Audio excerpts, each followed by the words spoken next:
রাজ্যে ফের সবুজ ঝড়। কাঁথি সমবায় ভোটে আধা সেনা মোতায়েনের পরেও তৃণমূলে জয় জয়কার। 108টির মধ্যে 100 আসনে ফুটল ঘাসফুল। অধিকারীগড়ে ভরাডুবি বিজেপির। মাত্র 6টি আসন দখল পদ্মের। ফল বেরোনোর পর আদালতে যাওয়ার হুঁশিয়ারি বিজেপির।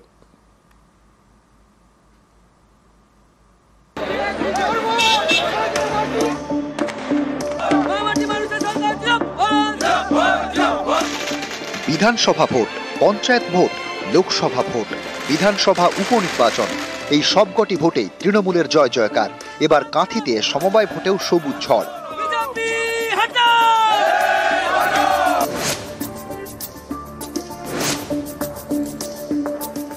কন্টাই কোঅপারেটিভ ব্যাংক পূর্ব ভারতের অন্যতম বড় সমবায় ব্যাংক।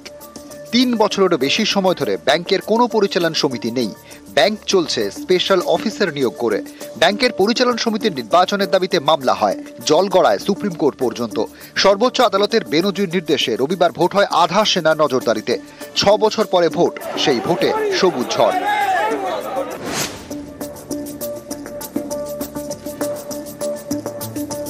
সমবায় প্রতিষ্ঠানগুলোতে আমরা জয়লাভ করছি, এতে নিশ্চিতভাবে আশাবাদী 26 সালের আমাদের নির্বাচন অনেকটা সহজ হবে।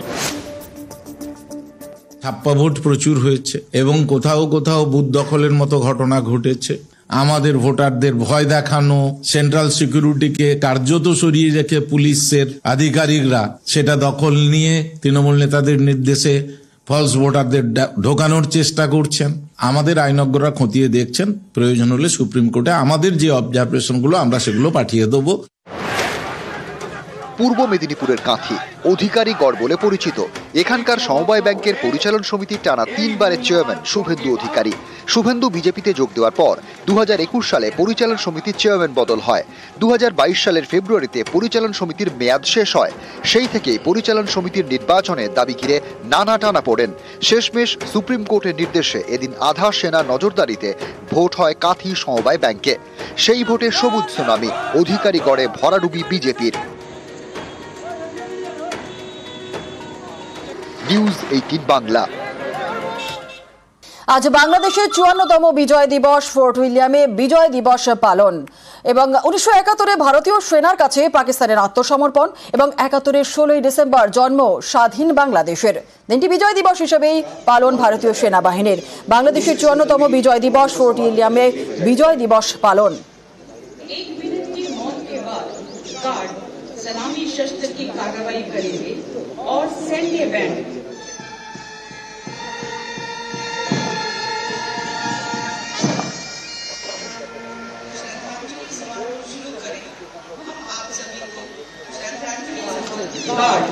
वायु शस्त्र की कार्रवाई करेंगे। आपकी सहूलियत के लिए 2 दशक आपके सामने खड़े किए गए। কথা বলবো, আমাদের সঙ্গে রয়েছেন আমাদের প্রতিনিধি পারাদীপ ঘোষ। পারাদীপ, আজ বাংলাদেশের 54তম বিজয় দিবস, ফোর্ট উইলিয়ামে বিজয় দিবস পালন। কারা কারা হাজির হয়েছেন, কি ছবি সেখানকার এখন? দেখো, প্রত্যেকবারের মতো এবারও কিন্তু যথেষ্ট গুরুত্ব দিয়ে তাৎপর্যের সঙ্গে এবারও ফোর্ট উইলিয়ামে বাংলাদেশের বিজয় দিবস পালন উদযাপন চলছে। এবং 1971 সালে আমরা যদি দেখি, 1971 সালে পাকিস্তানের সেনাকে আত্মসমর্পণ করে মুক্তিযুদ্ধে জয়লাভ করেছিলেন ভারতীয় সেনারা এবং সঙ্গে ছিলেন মুক্তিযোদ্ধারা। এবং সেই কিন্তু এবং এবার কিন্তু অন্যবারের থেকে এবার এই বিজয় দিবস উদযাপনের তাৎপর্য উন্নত এবং অনেকটাই বেশি। কারণ বাংলাদেশের রাজনৈতিক প্রেক্ষাপটে বিদেশ মন্ত্রকের তবে এটাও জানিয়ে দিয়েছেন যে বাংলাদেশের তরফে কোনো প্রতিনিধি দল এবারের বিজয় দিবস উদযাপনে থাকবেন না। কিন্তু পরবর্তীকালে বিদেশ সচিব পর্যায়ে যখন বৈঠক হয় এবং আন্তর্জাতিক স্তরে বাংলাদেশের উপর চাপ তৈরি হওয়ায় অপরিশেষে কিন্তু বাংলাদেশ থেকে 9 জনের একটা প্রতিনিধি দল তারা কিন্তু আজ ফোর্ট উইলিয়ামে যে বিজয় দিবস উদযাপন এবং একই সঙ্গে এই 9 জনের প্রতিনিধি দল তারা কিন্তু এই আজকে বিজয় দিবস উদযাপনে ফোর্ট উইলিয়ামে এসে উপস্থিত হয়েছে। বেশ, সেই ছবি আমরা দেখছি পারাদীপ। বেশ, অনেক ধন্যবাদ। इस स्मारक की गरिमा को बनाए रखें। एक बार पुनः सुनिश्चित कर लें कि आपका मोबाइल फोन स्विच ऑफ है।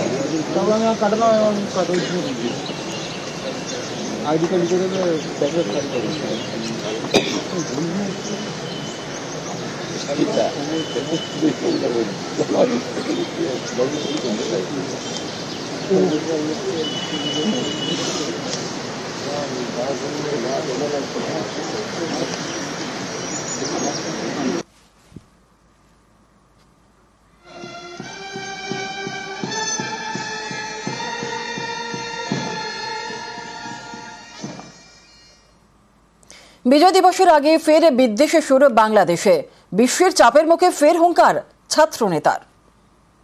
এই বিশ্বের প্রত্যেকটি দেশকে একটি কথা বলে দিতে চাই, বাংলাদেশের প্রতি আপনার দৃষ্টিভঙ্গি যেমন হবে, জীবনের বিনিময়ে আপনার প্রতি আমাদের সেই দৃষ্টিভঙ্গি আমরা নিশ্চিত করব। বিন্দুমাত্র ডমিনেন্সের দৃষ্টিতে, বিন্দুমাত্র এই বাংলাদেশকে শোষণ করার দৃষ্টিতে সে যেই হোক না কেন, এই বাংলাদেশের দিকে যদি কোনো কুদৃষ্টি, কুনজর দেওয়ার কেউ চিন্তা করে, সেই শকুনের কালো হাতকে ভেঙে দিতে আমরা আমাদের জীবন দিতেও প্রস্তুত থাকব। বাংলাদেশে ভারত বিদ্বেষের বেশ, প্রতিদিনই সুর চড়াচ্ছেন সে দেশের কট্টরপন্থীরা, বারবার দিচ্ছেন হাস্যকর সব হুমকি।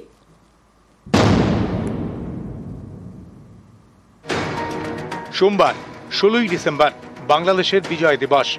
1971 সালে এই দিনেই স্বাধীন বাংলাদেশের জন্ম হয়, যার পিছনে বড় অবদান ছিল ভারতের। অনেক ভারতীয় সেনা বাংলাদেশের মুক্তিযুদ্ধে শহীদ হন। এসব ইতিহাস ভুলে বাংলাদেশে এখন ভারত বিদ্বেষের বিষ। 5 আগস্টের পরে মনে হয় নাই, এই 10 দিন ধরে মনে হয়েছে বাংলাদেশ স্বাধীন। স্বাধীনতার ইতিহাসে তথাকথিত 71-এর স্বাধীনতার নাম দিয়া ভারতের গোলামির জিঞ্জিরে, পাকিস্তানের গোলামি বাদ দিয়া ভারতের গোলাম হয়েছিল বাংলাদেশ। অথচ এখন ভারতের বিরুদ্ধে বাংলাদেশ বিবৃতি দেয়। ভারতের বিরুদ্ধে কি দেয়? এখন না কিছুটা মনে হয় স্বাধীন। বাংলাদেশের বর্তমান পরিস্থিতি সরকারের হাতের বাইরে, সেখানে প্রচ্ছন্ন মদত রয়েছে সরকারের হিন্দুদের উপরে অত্যাচার করার। এর একসময় সমাধান হবেই। ভারতের পণ্য না গেলে না খেয়ে মরবে। 1 অক্ষর 1 ইঞ্চি পেটে কালির বুদ্ধি নেই, ঠিক আছে? যেটা করছে ওই জামাতের বুদ্ধিতে করছে। কট্টরপন্থীদের সুরে সুর মিলিয়েছেন বাংলাদেশের সুপ্রিম কোর্টের অবসরপ্রাপ্ত বিচারপতিও। ভারতের এই কূটকৌশলের মধ্যে আমরা নিষ্পেষিত হয়েছি। ভারতের যে government is a real suppressing government. ভারতে 140 কোটি লোকের মধ্যে 135 কোটি হচ্ছে দলিত, হরিজন, অচ্ছুত, মুসলমান এবং সাপ্রেসড 7 সিস্টার লোকজন। এদের মুক্তি দান করার জন্য আমরা যথেষ্ট। আমাদের দেশের সেনাবাহিনী এবং সৈনিকের সম্মুখ যুদ্ধে এলজিবিটি সমাজের সৈনিকরা কখনো জয়লাভ করতে পারবে না।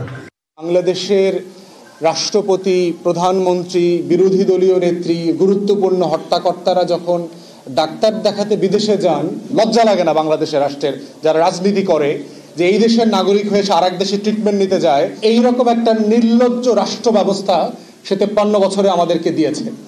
এবং কোন রাজনৈতিক দলের নেতারা লজ্জিত না এই কারণে। দেখবেন সে মরতে সিঙ্গাপুরে যাবে, কিন্তু বাংলাদেশে ঢাকা মেডিকেলে ভর্তি হবে না।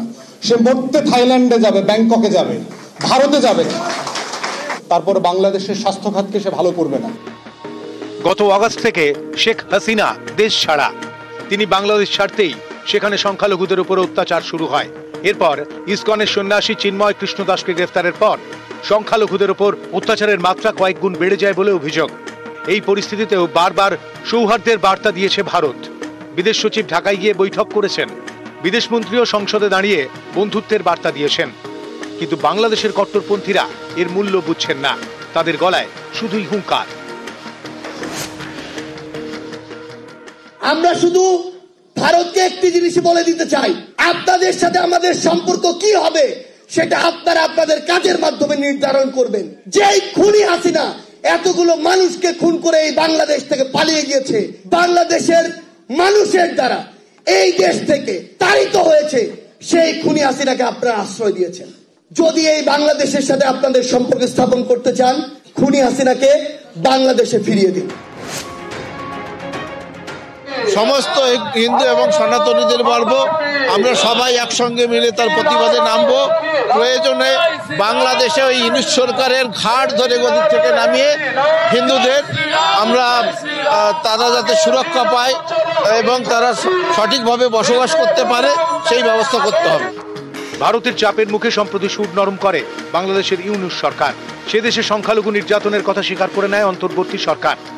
এ নিয়ে অন্তর্বর্তী সরকারের প্রধান মোহাম্মদ ইউনূসকেও নিশানা করেছেন বাংলাদেশের কট্টরপন্থীরা। বিবেকবোধের জায়গায় যদি আমাদের মনে হয় যে কেউ আপনারা এই অভ্যুত্থানের স্পিরিটের সাথে বিশ্বাসঘাতকতা করছেন, ইভেন প্রফেসর ডক্টর মোহাম্মদ ইউনূসও যদি হয়, আমরা তাকেও ছেড়ে কথা বলবো না। নিউজ 18 বাংলা।